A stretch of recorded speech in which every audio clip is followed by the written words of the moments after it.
اللهم صل على محمد وآل محمد.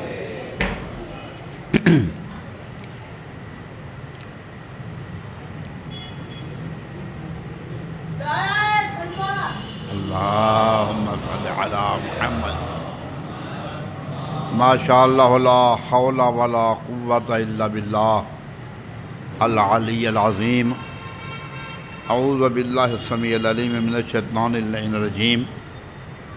بسم اللہ الرحمن الرحیم. دین اما بعد فقد قال اللہ الحکیم وقولہ الحق وهو اصدق القائلین. بسم اللہ الرحمن الرحیم. انا انزلناہ فی لیلۃ القدر وما ادراک ما لیلۃ القدر. لیلۃ القدر خیر من الف شہر تنزل الملائکۃ والروح فیہا بإذن ربہم من کل امر سلام ہی حتی مطلع الفجر. صدق اللہ العلی العظیم. صلوات پڑھ محمد و آل محمد بار.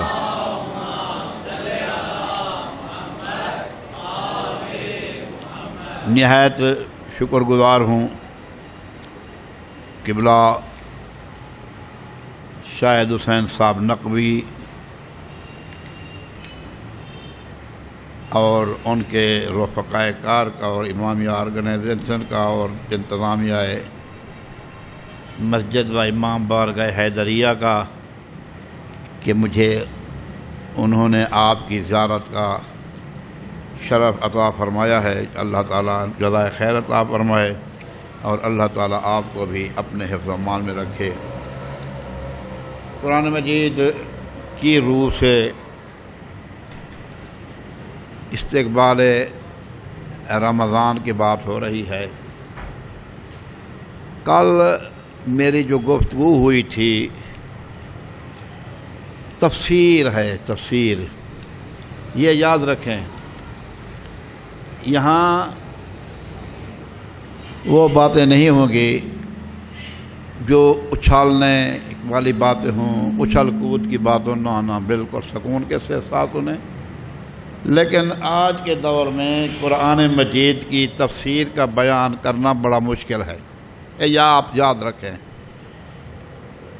آج کے دور میں بات کر رہا ہوں اوروں کی نہیں، اپنوں کی، اپنے مذہب کی بات کر رہا ہوں کہ جہاں پر جس مذہب میں آج کے دور میں جس مذہب میں یہ چیز آ چکی ہو کہ ہمارے ائمہ کی جب ولادت باسعادت ہو یا مقدس کسی مقدس ہستی کی ولادت باسعادت ہو، اس کو جشن کی صورت میں ایسے منائیں جس میں بھنگڑے ڈالے جائیں، ناچ ہو، گانا ہو، ڈھول ہو، باجا ہو. یہ منایا جا رہا ہے ولادت معصوم کا جشن. کبھی دیکھا ہے آپ نے؟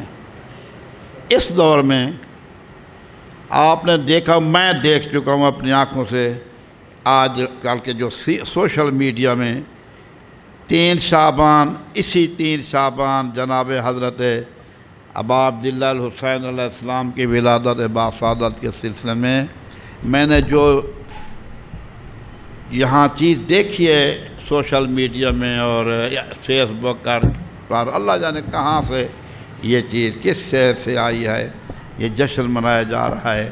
وہاں ایسا ناچ اور گانا پیش کیا گیا کہ کسی سینما بھی نہیں ہوتا. شرم کی بات ہے. جناب قاسم کی ولادت باسعادت کے اسی مہینے میں ہوئی، شعبان میں. ان کی ولادت باسعادت کے سلسلے میں جب خوشی منائی گئی تو پورا شادی کا سما پیدا کیا گیا اور یہ جناب ادھر دلہن ہے اور ادھر دولہا کا حساب ہے اور پتہ نہیں مہندی بنائی جا رہی ہے اور کیا کچھ ہے اور سارا کچھ وہ جہیز تک پیش کیا گیا ہے. افسوس کی بات ہے، ظلم کی بات ہے کہ ہمارے مذہب میں یہ چیزیں دار آئی ہیں اور آج ولادت ائمہ کا انکار کیا جا رہا ہے. جس ماحول میں جب ولادت ائمہ کا انکار کر دیا جائے اور ولادت کو ظہور کا نام دیا جائے یا ولادت کو نزول کا نام دیا جائے، مجھے بتاؤ وہاں قرآن مجید کی تفسیر کون سنے گا، کون ہضم کرے گا؟ ناراض تو نہیں ہو رہے ہیں؟ کون سنے گا، کون ہضم کرے گا، کون برداشت کرے گا؟ کہتے ہیں یار اپنے مذہب کی بات نہ کرو، بھائی تم کیوں دے رہے ہو؟ سوشل میڈیا پر بھی آ رہا ہے، تمہارے امام بارگاہوں میں یہ چیزیں بنا کر دشمن جو ہے نا وہ اپنا ریکارڈ بنا کر پیش کر رہا ہے سعودی عرب کے، اور سعودی عرب اسی بنا پر پاکستان کو کہہ رہا ہے کہ یہ کافر ہیں، یہ مشرک ہیں، ان کو کافر قرار دیا جائے۔ آپ کو پتہ ہے جناب حضرت، مجھے افسوس ہوتا ہے، مکمل میرے وطن کا ایک آدمی ہے، میرے وطن کا، کراچی میں مجھے یاد ہے اچھی طرح سے کچھ سال پہلے، مارچ سال ماہ مبارک رمضان میں اعتکاف کے سلسلے میں جایا کرتا تھا، وہاں آیا، میرے وطن کا آدمی، میرے پڑوس کا آدمی ہے، اب وہ ڈیفنس کے امام بارگاہ میں کراچی میں توحید کے وہ پرخچے اڑا رہا ہے، مجھے شرم آئی ہے، مجھے شرم آئی۔ میں نے لکھی ہوئی تھی کتاب، تازہ چھپی تھی وہ کتاب، منہاج البلاغہ فی شرح نہج البلاغہ، نہج البلاغہ کی تشریح یا تفسیر لکھی گئی ہے، وہ پہلے جلد ہے، جو امیر المومنین علی ابن ابی طالب علیہ السلام کا خطبہ ہے۔ سب مل کر بلند آواز کا صلوات پڑھ دیں محمد اور آل محمد پر۔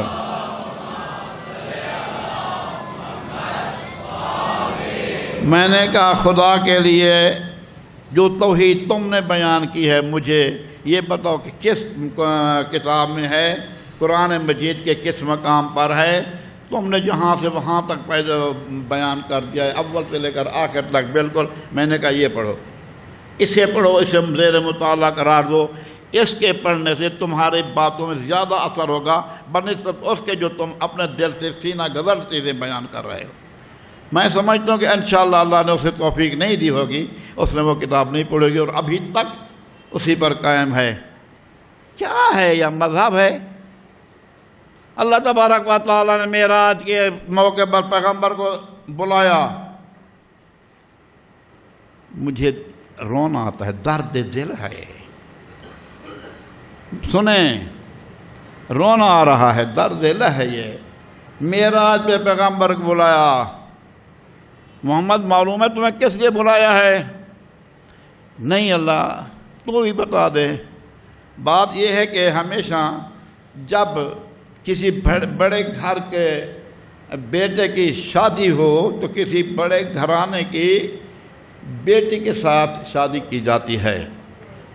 بڑے گھر کا بیٹا ہے علی، بڑے گھر کی بیٹی ہے فاطمہ، میں چاہتا ہوں کہ علی کا عقد فاطمہ سے کیا جائے۔ اللہ نے یہ کوئی بات نہیں تھی، تو مجھے جبرائیل کے ذریعے پیغام بھیج دیتا۔ اللہ فرماتا ہے نعوذ باللہ من ذالک، نعوذ باللہ من ذالک، 10,000 مرتبہ میں معافی مانگ کر کہتا ہوں یہ جبرائیل ہے کون؟ اس کمین کی کیا حیثیت ہے کہ اس کی زبان پر زہرا کا نام آئے؟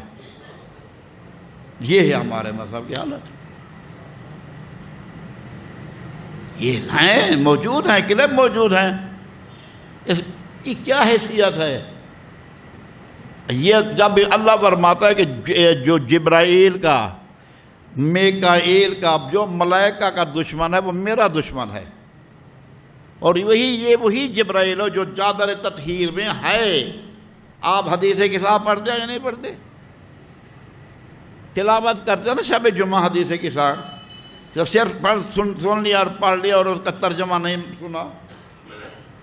ترجمہ بھی یہ ہے نا کہ جبرائیل آیا نا، اللہ پیغام دے کر بھیجتا، جبرائیل جاؤ آیت تطہیر لے جاؤ پیغمبر کے پاس۔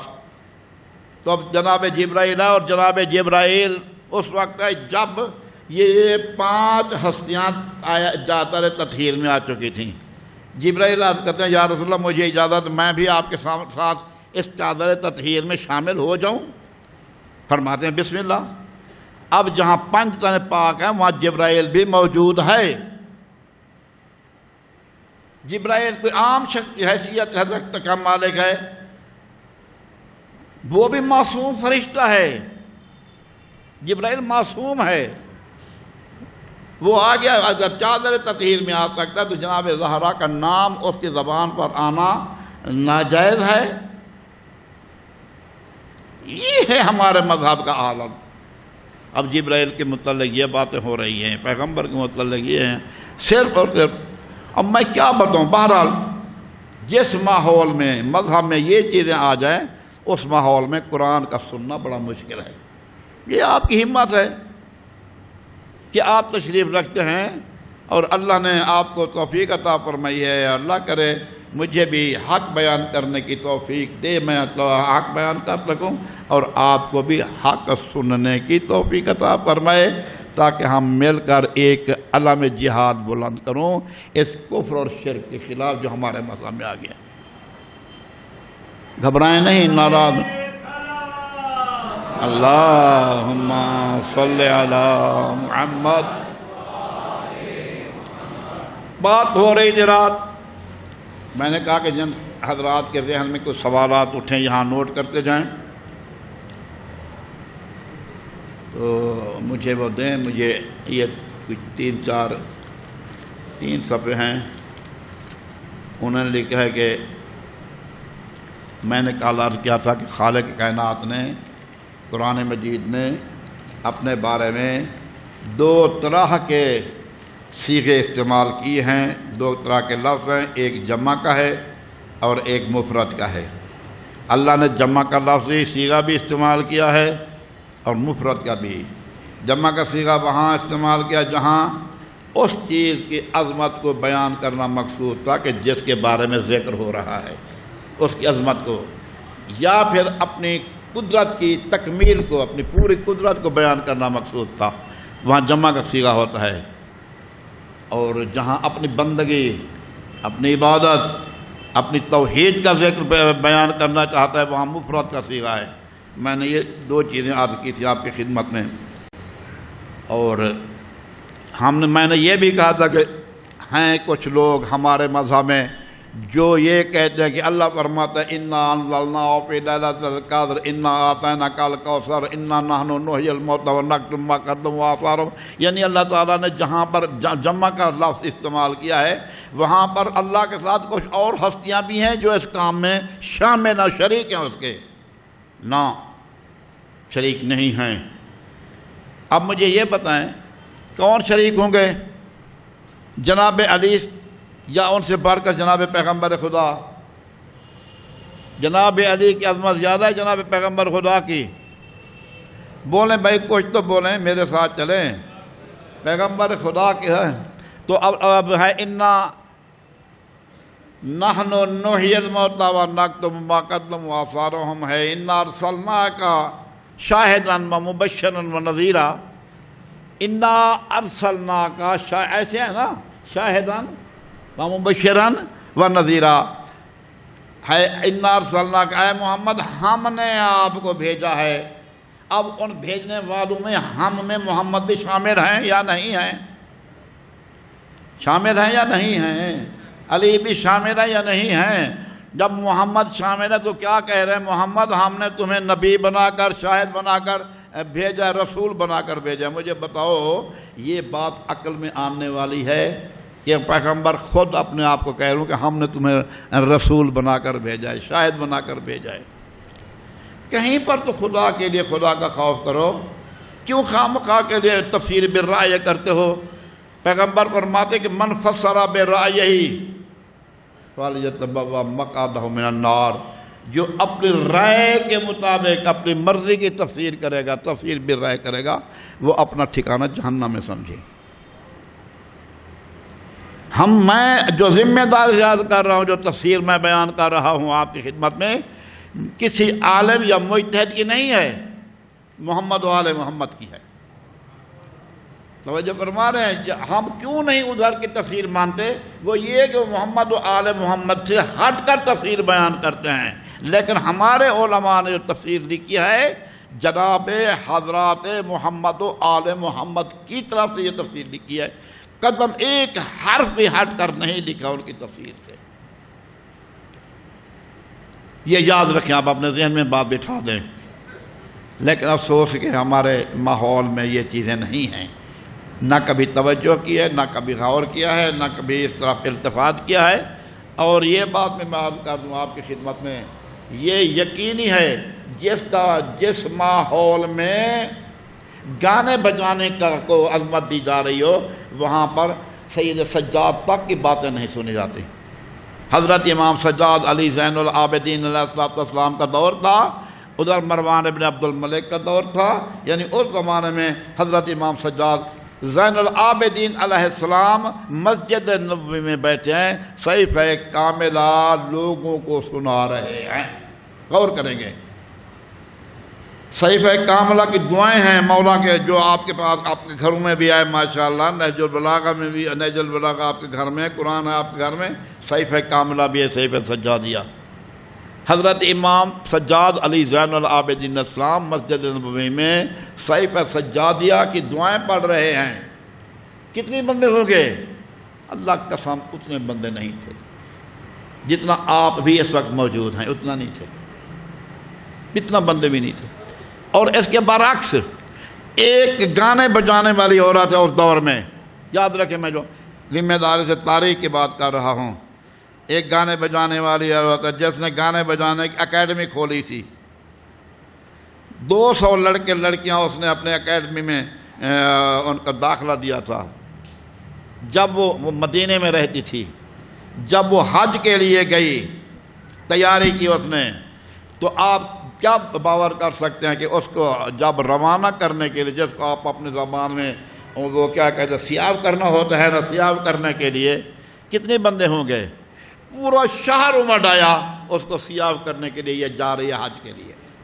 امام سجاد بیٹھے ہیں، خاندان نبوت و خاندان عصمت و طہارت کی شخصیت مسجد نبوی میں، اس کے درس میں، اس کے صحیفہ کاملہ کی کلاس میں چند بندے ہیں، اس کے لیے پورا شہر امٹ آیا اس کو سیاب کرنے کے لیے۔ جب اسے مکہ والوں کو معلوم ہوا کہ وہ آ رہی ہے تو یقین جانے کہ تمام اعیان و اشراف مکہ 3 میل آگے چل کر اس کا استقبال کر رہے ہیں۔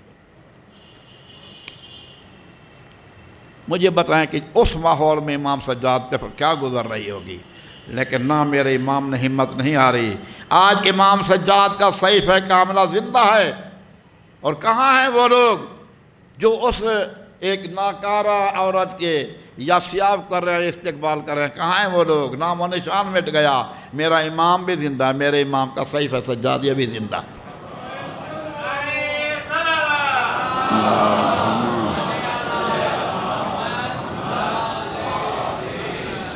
مجھے پتہ ہے مجھ پر فتوے بھی لگیں گے، کوئی ایسی بات نہیں ہے، لیکن آپ کو بھی روکنے والے تھوڑے نہیں ہوں گے۔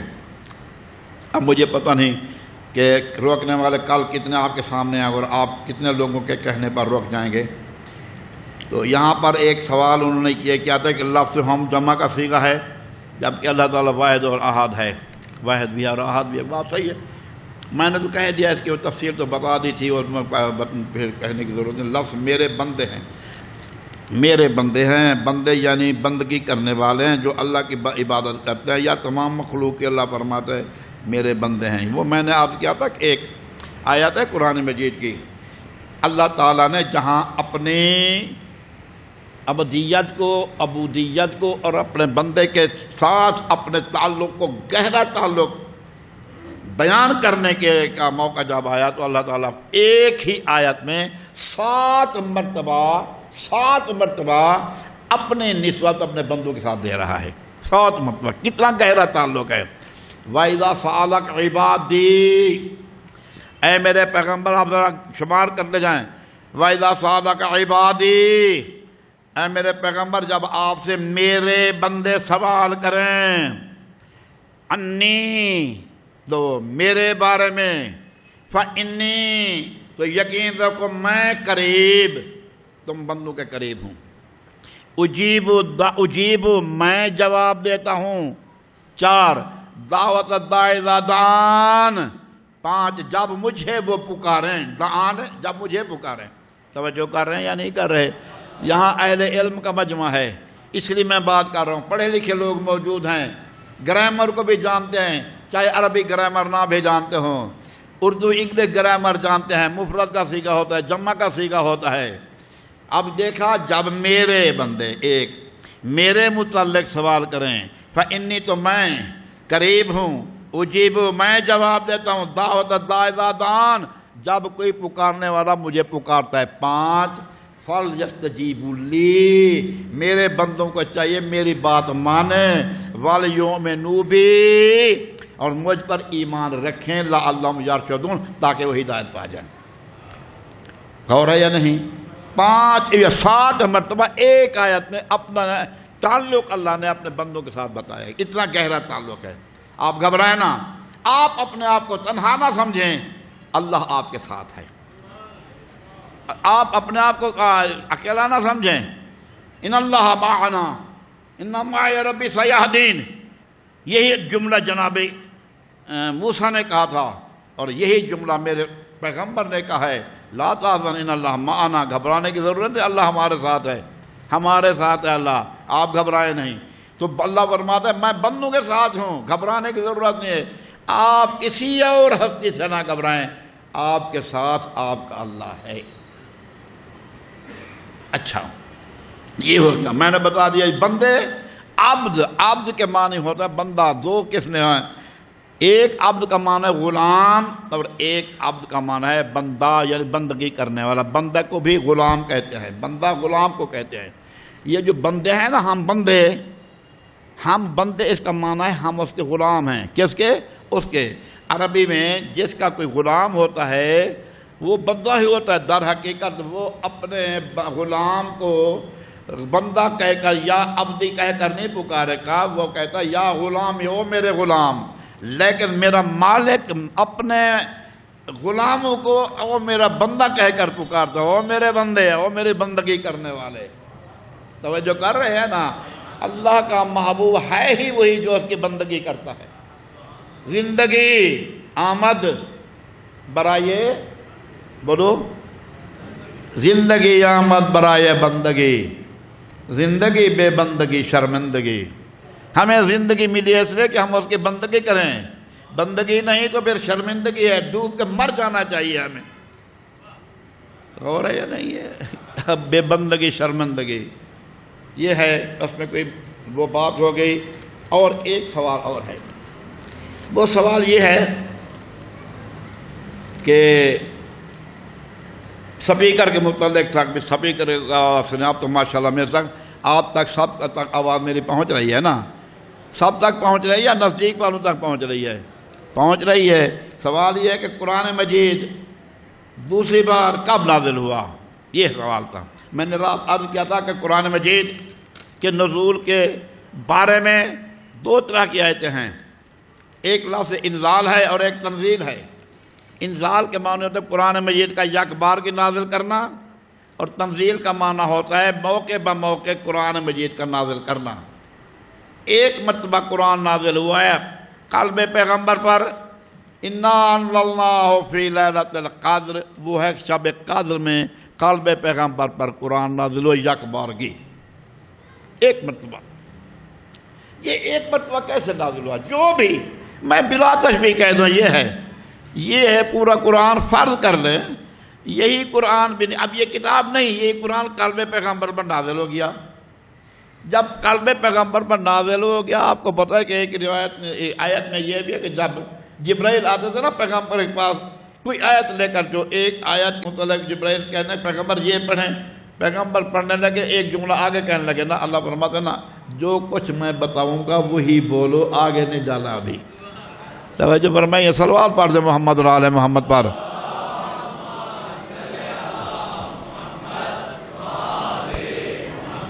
دوسری اس کی دلیل یہ ہے کہ جب آپ کو معلوم ہے، آپ اچھی طرح جانتے ہیں، حضرت امیر المومنین علی ابن ابی طالب علیہ السلام کی ولادت باسعادت جب کعبہ مشرفہ میں ہوئی تو جناب پیغمبر خدا نے جناب علی ابن ابی طالب کو اپنے ہاتھوں پر اٹھایا، ایسے ہاتھوں پر اٹھایا، اور دیکھ کر آنکھیں بند سے آپ کھول گئے آنکھیں، کیونکہ علی اگرچہ بہت عظیم ہستی ہیں لیکن علی نے جب پیغمبر کو دیکھا تو علی کی آنکھیں کھل گئیں، علی کی آنکھیں پیغمبر کی دیکھنے سے کھل گئیں، تو آنکھیں کھلیں، آنکھوں سے آنکھیں ملیں، آنکھیں جب چار ہوئیں تو بات ہوئی، یعنی آنکھ میں بات ہو گئی۔ توجہ فرمائے، صلوات پڑھ دیں محمد و آل محمد پر۔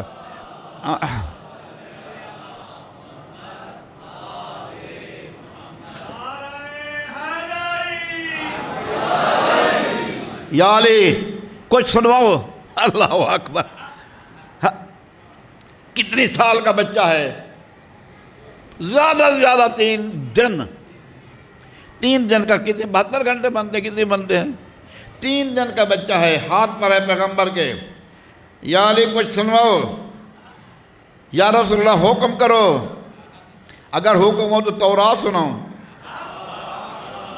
اگر حکم ہو تو انجیل سناؤ، اگر حکم ہو تو زبور سناؤ، اگر حکم ہو تو قرآن سناؤ۔ سبحان اللہ۔ تو پیغمبر فرماتے ہیں نہیں، مجھے قرآن سناؤ۔ روایات سب بتاتے ہیں، میں علماء کے موجود میں عرض کر رہا ہوں، میں پھر عرض کروں گا، مجھے ان لوگوں کو دیکھ کر ڈر لگتا ہے کہیں میرا لفظ ادھر ادھر نہ ہو جائے، ادھر وہ ایک عالم بیٹھے ادھر عالم بیٹھے، میں ڈر رہا ہوں۔ تو جا علی سناؤ، مجھے قرآن سناؤ۔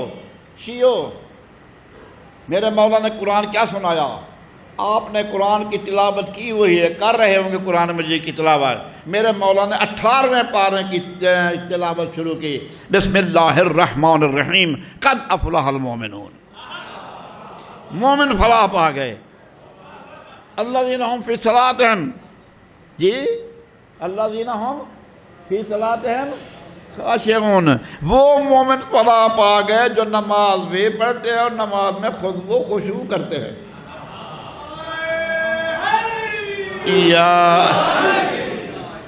یا علی ہم تو تیرے ہیں جہنم کے لیے اور بتے رہے، یہ بات نہیں ہے۔ نماز بھی پڑھتے ہیں اور نماز میں خود و خشوع سے بھی کام لیتے ہیں۔ یہ ہے سورہ مومنون کی تلاوت کون کر رہا ہے؟ جو امیر المومنین ہے۔ گویا علی نے پیدا ہوتے ہی بتا دیا میرا رشتہ مومنوں کے ساتھ ہے، بھی وہ جو نمازی ہیں، نمازی بھی وہ جو خود و خشوع کے ساتھ نماز پڑھتے ہیں۔ توجہ فرما رہے کہ نہیں؟ یہ ہے، کہتے ہیں ان کو فضائل پڑھنا نہیں آتا۔ قسم خدا کے جو فضائل ہم نے لکھے ہیں، یار تم پڑھ رہے ہو، ہم نے لکھے ہیں وہ فضائل، تم پڑھ رہے ہو۔ تم نے فضائل بیان کے لیکن پٹری سے اتر گئے ہو، تم ادھر ادھر ہوتے، فضائل اہل بیت بیان کرتے کرتے اللہ کی توحید کو ختم کر دیا۔ اللہ اللہ ہے، اللہ ہر حالت میں اللہ ہے، توحید ہر حالت میں۔ بہت بڑی عظیم ہستی ہے علی، بہت بڑی عظیم ہستی ہے۔ دنیا جہان کی کسی طاقت پر علی کی نظر نہیں پڑتی، پرواہ نہیں ہے علی کو۔ لیکن جب اس کی بارگاہ میں آتے ہیں، کہتے ہیں الہی کفا بعزن ان اکون لک عبدا، میری عزت کے لیے یہ بات بہت زیادہ ہے کہ میں تیرا عبد ہوں۔ وَكَفَى بِفَخْرًا وَأَن تَكُونَ لِي رَبًّا، میرے فخر کے لیے یہ بات کافی کہ تو میرا رب ہے۔ او علی رب کے نعرہ لگانے والو، سنو علی کیا کہہ رہا ہے۔ اور پھر یہ ہے کہ الہی انت کما احب اجعلنی کما تحب، علی یا اللہ جس طرح مجھے رب چاہیے تھا، معبود چاہیے تھا، مجھے مل گیا۔ میرے مالک میری استدعا ہے جس طرح تجھے عبد چاہیے مجھے وہی عبد بنا دے۔ تو میرے سامعین، میں مجلس نہیں پڑھ رہا، میں بات وہ کر رہا ہوں کہ جہاں عبدیت کی بات ہو رہی ہے، ایک یہ ہے اور دوسرا وہ ہے، ایک نزول یہ ہوا اور دوسرا نزول قرآن کا نزول ترتیبی ہے۔ ترتیبی سے مراد ہے کہ حضور گرامی قدر صلی اللہ علیہ وآلہ وسلم کا عرصہ نبوت 23 سال پر مشتمل ہے۔ 13 سال مکی زندگی، 10 سال مدنی زندگی۔ ان 13 سالوں میں موقع بموقع،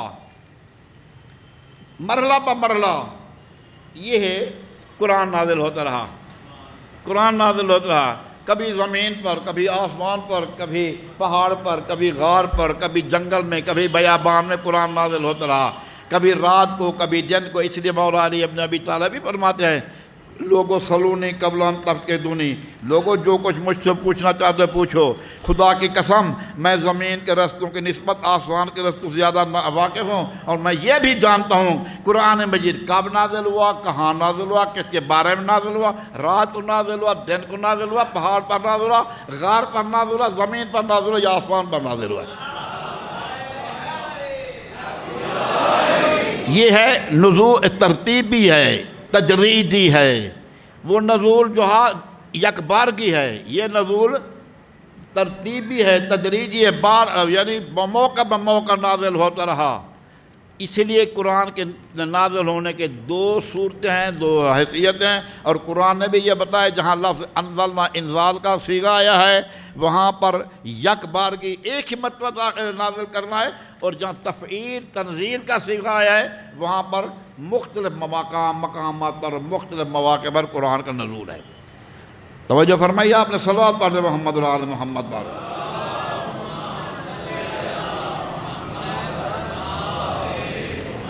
لیکن اب یہ مجھ سے یہ بہت بڑا کڑوا سوال کیا گیا ہے، تلخ سوال کیا گیا ہے۔ خیال خاطر احباب چاہیے، کیا ہے؟ خیال خاطر احباب چاہیے انیس، ہاں خیال خاطر احباب چاہیے آتم، انیس ٹھیس نہ لگ جائے آپ گینوں کو، انیس ٹھیس نہ لگ جائے آپ گینوں کو۔ ان میں بڑا کڑوا سوال کیا ہے کہ انہوں نے کہا کہ جناب ان لوگوں کے اس میں گرامی بتائیں جن کو نبوت کے بارے میں شک گزرا تھا۔ میں نے کل بتایا تھا نا کہ ان فتحنا لک فتحا مبینہ کے سلسلے میں پیغمبر خدا کو فتح مبین کی خوشخبری اس وقت ملی جب دنیا نے پیغمبر کی نبوت پر شک کیا تھا۔ اللہ نے کہا کہ یہ شک کرنے والا شک کرتے رہیں، یہ ہیں ہی شک کی مزاج۔ تیری نبوت پر ان کو شک ہے، جب تیری نبوت پر ان کو شک تو میری توحید پر شک نہیں ہوگا۔ یہ ہے شک کی مزاج۔ اب کون ہیں؟ ڈھونڈو تاریخ میں، پوچھو ادھر سے بھی یہ کون ہیں۔ جب حضور کرام قدر کے ناکہ کو بھڑکایا گیا اور ایک گھاٹی سے گزر رہے تھے، پیغمبر کی ناکہ اونٹنی کو انہوں نے بھڑکانا شروع کر دیا۔ مقصد یہ تھا کہ اونٹنی بھڑکے گی، یعنی وہ اپنے چھلانگیں لگائے گی، پیغمبر نعوذ باللہ من ذالک گریں گے اور گھاٹی میں جا گریں گے، ان کا یعنی وہاں پر شہادت ہو جائے گی۔ تو پیغمبر کے سامنے جب وہ یعنی وہ لوگ آئے، حذیفہ یمانی بھی جناب پیغمبر کے ساتھ تھے۔ حذیفہ کو صاحب و سر کہتے ہیں، رسول کا رازدان۔ سمجھ آ رہی ہے کہ نہیں؟ رسول کا رازدان تھا۔ انہوں نے کہا کہ تمہیں شرم آنی چاہیے، میں تمہیں جانتا ہوں، تم کون ہو؟ تم کون ہو؟ میں جانتا ہوں، ایک سے لے کر ایک تک میں ہر ایک کو جانتا ہوں، میں سب کو جانتا ہوں کون میرے ساتھ یہ سازشیں کر رہا ہے۔ تو حذیفہ یاد رکھو، میں تمہیں بتا دیتا ہوں، لیکن تم نے میری بات کو حفاظت کے طور پر اپنے سینے میں رکھنا ہے۔ صاحب و سر کہلاتے ہیں حذیفہ یمانی ہے۔ ہم لوگوں نے ان لوگوں کی قدر نہیں جانی ہے۔ حذیفہ یمانی صاحب و سر ہیں، رسول کے رازدان ہیں۔ ہم نے ان کو چھوڑ دیا، دوسرے لوگوں نے حذیفہ بھی بنا دیا، اور حضرت حمزہ بھی وہ اپنی طرف لے گئے۔ ہم نے حضرت حمزہ کو چھوڑ دیا، وہ اپنے پاس لے گئے۔ اور جن کے دادے پردادے جناب حمزہ کا جگر چبانے والے تھے، انہوں نے اپنے لیے قائش کرا لیا جناب حمزہ کو۔ تو اسی طرح شک کرنے والے لوگ تھے، اور انشاءاللہ اگر اب آپ کو پتہ نہیں ہے تو آگے چل کر پتہ چل جائے گا۔ مجھے اس وقت بتانے کی ضرورت نہیں ہے، ہیں تاریخ جانتے ہیں۔ اور آپ مجھے بتائیں، سوال کرنے والے مجھے للہ بتائیں، اس جگہ پر بیٹھے آپ کو پتہ نہیں ہے کوئی شک کرنے والا کون تھا؟ صلوات پڑھ دے محمد و آل محمد پر۔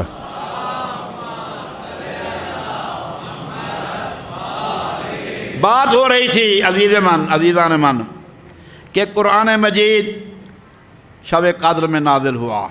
شب قدر بابرکت رات ہے، انا انزلناہ فی لیلۃ المبارکہ۔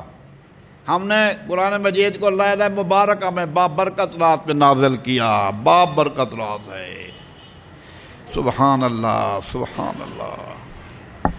ایسی بابرکت رات ہے کہ سلام ہے حتی مطلع الفجر، ساری رات سلامتی سلامتی کی رات ہے، سلامتی سلامتی کی رات ہے، مطلع الفجر تک، طلوع فجر ہونے تک۔ اذان صبح جب ہو جائے یہ رات ختم ہوگی، پھر نئی صبح کا آغاز ہو گیا۔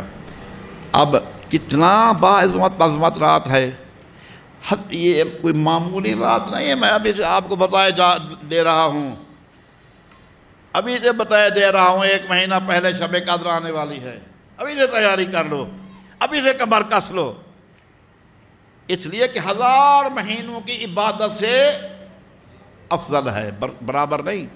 ایک رات بھائی کمال کرتے ہو، ایک رات پروردگار تیری ایک رات 1000 مہینے کی عبادت سے افضل ہے۔ 1000 مہینے میرے قابل احترام یہاں اساتذہ کرام بیٹھے ہوں گے جو ریاضی پڑھاتے ہیں، مجھے تو پتہ نہیں 1000 رات جو ہے وہ کتنے سال کتنے مہینے بنتی ہے، کتنے سال بنتی ہے جی؟ 83 سال، 83 سال، ایک رات چند گھنٹوں کی 8 گھنٹے زیادہ 83 سال کی عبادت سے افضل ہے کہ نہیں؟ اور جب ایک رات عبادت کی رات، توجہ کریں گے، عبادت کی ایک رات 83 سال کی عبادت سے افضل ہے، تو جس ہستی نے اس رمضان کی عظمت کو محفوظ کیا، اس رمضان کی عظمت کی حفاظت کی، صلوات پڑھ دے محمد و آل محمد والے۔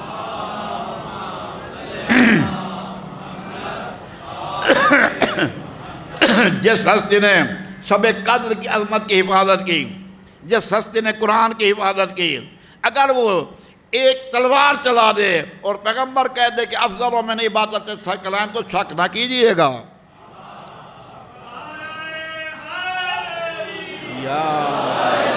شک نہ کیجئے گا، ایک ضربہ جو ہے افضل من عبادت ثقلین ہے۔ کیوں؟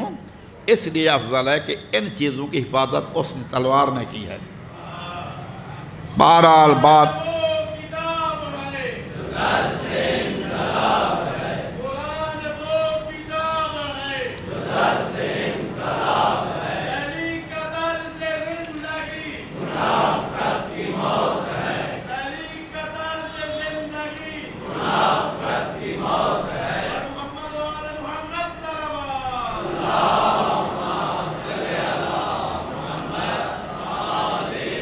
ایک روایت میں ہے کہ حضرت یہ شب قدر اب نہیں ہے، یہ حضور سرور کائنات کے دور میں، انبیاء ماسبق کے دور میں بھی تھی۔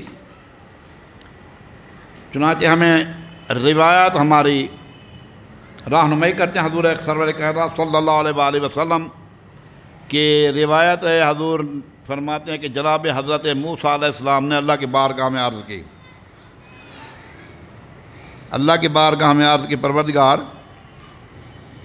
کہ میں تیرا قرب حاصل کرنا چاہتا ہوں، کوئی نسخہ بتا مجھے، میں تیرا قرب حاصل کرنا چاہتا ہوں۔ موسیٰ کہتے ہیں اللہ کے بارگاہ میں، تو جناب باری تعالیٰ نے ارشاد فرمایا قربی لمن استيقظ ليلة القدر، میرا قرب اسے حاصل ہوگا جو شب قدر کو جاگ کر گزارتا ہے۔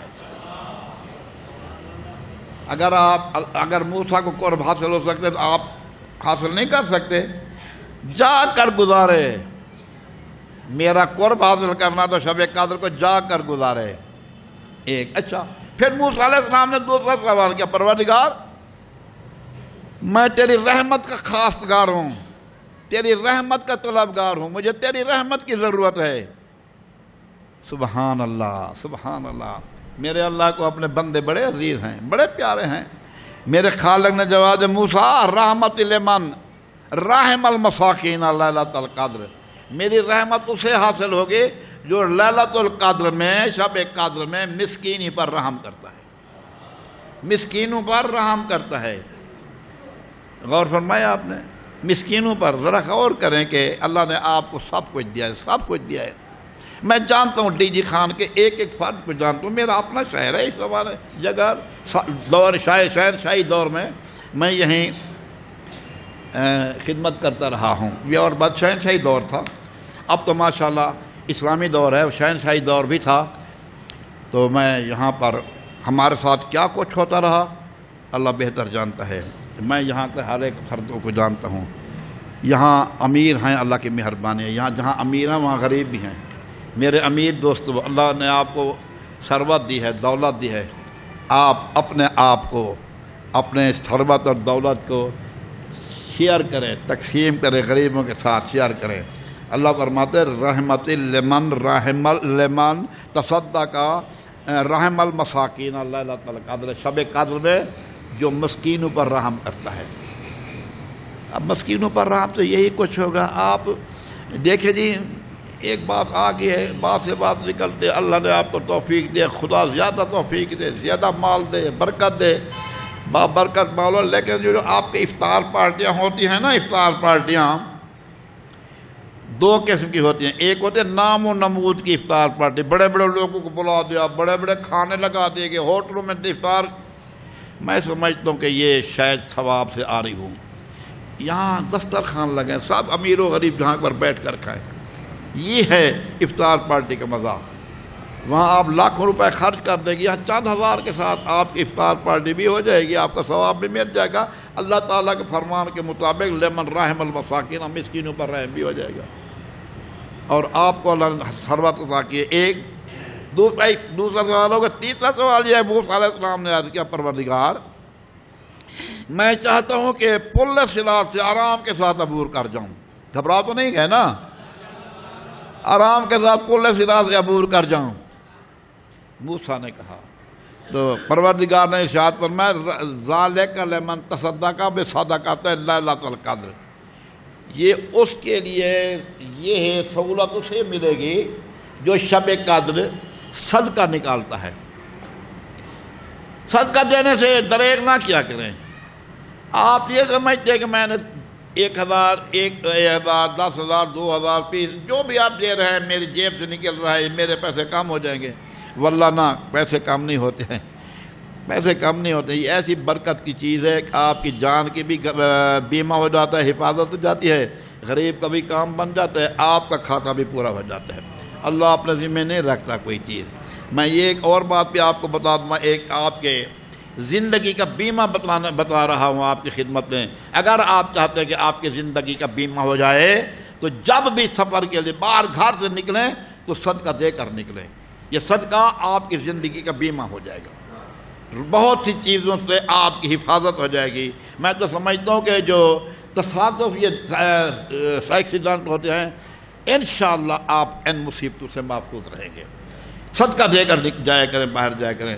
اور پھر جناب موسیٰ علیہ السلام نے اللہ کے بارگاہ میں عرض کیا خداوندا میں چاہتا ہوں کہ تیرے بہشت برین کی نعمتوں سے بہرہ یاب ہوں، بہشت میں بھی بڑے نعمتوں سے بہرہ یاب تو وہ ہوگا جو بہشت میں جائے گا، تو یہ ایسا جامع سوال ہے، بہشت میں جا کر تیری نعمتوں سے بہرہ یاب ہوں۔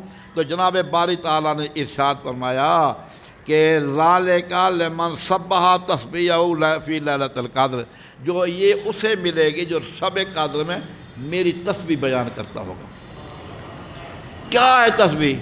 زیادہ سے زیادہ میں کہتا ہوں اگر مشکل ہے تو ایک تو یہ ہے نا سبحان اللہ والحمدللہ ولا الہ الا اللہ واللہ اکبر، یہ آپ تسبیحات اربع نماز میں دوسری یا تیسری چوتھی رکعت میں پڑھتے ہیں، یہ بھی تسبیح مراد ہوتا ہے، اور یہ بھی سبحان اللہ ہے یہ بھی بیان کریں، یہ بھی تسبیح بیان کریں گے، یہ بھی شب قدر میں آپ کے بہشت برین میں جانے کی ایک ضمانت ہے۔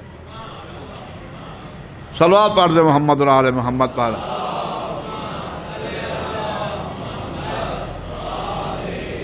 یہ ان کو ایسی چیزوں کی ضرورت نہیں تھی، لیکن یہ ایک پوچھ کر ہمیں بتایا جا رہا ہے کہ ہمیں کیا کرنا چاہیے۔ اللہ تیری جہنم سے میں آزادی حاصل کرنا چاہتا ہوں، تیری جہنم سے نجات حاصل کرنا چاہتا ہوں۔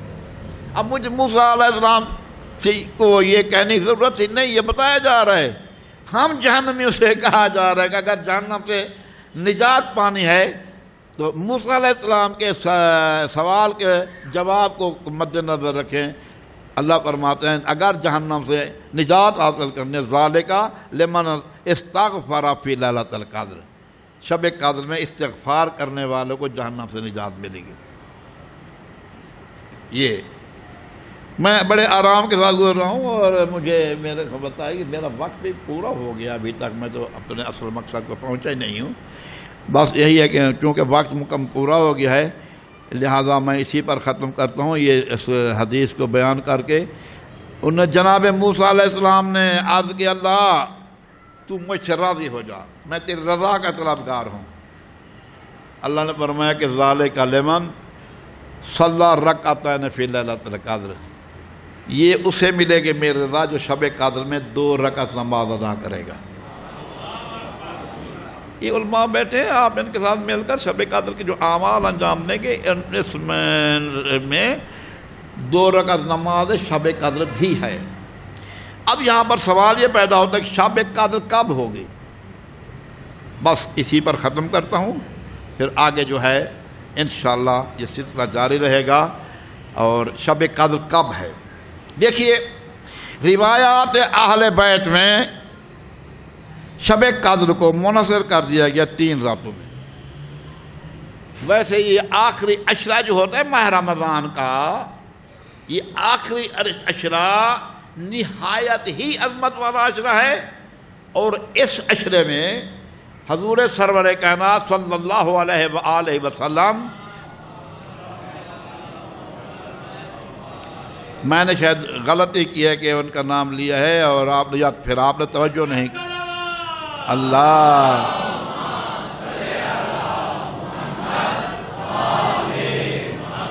اپنا بستر بوریہ لپیٹ کر وہ مسجد میں آ جاتے تھے۔ 10 راتیں پیغمبر مسجد میں کیا فرماتے تھے۔ حضرت امام جعفر صادق علیہ السلام کے بارے میں بھی یہ ہے، آپ مریض تھے، ایک مرتبہ جب یہ عالم تھے تو حضرت فرماتے ہیں مجھے لے جاؤ مسجد میں یہی 10 راتیں وہاں گزاروں گا۔ مریض ہونے کے باوجود وہاں تشریف لے گئے۔ اور روایات میں ہے کہ حضرت سیدہ طاہرہ سلام اللہ علیہ کہ جو حسین میں جو بچے ہوتے تھے نا، یہ بچے سے مراد یہ ہے کہ جو عبادت کے قابل ہوتے تھے، اگر ان کو اونگ آنا شروع ہوتی تھی تو ان کے منہ پر پانی کے چھینٹے ڈالتے تاکہ یہ بچے بیدار ہو جائیں اور عبادت کرتے رہیں۔ شب قدر 3 راتوں میں 19، 21 اور 23، جبکہ بھائی لوگوں کے ہیں 27 کی رات ہے بس، اور جس رات مشہور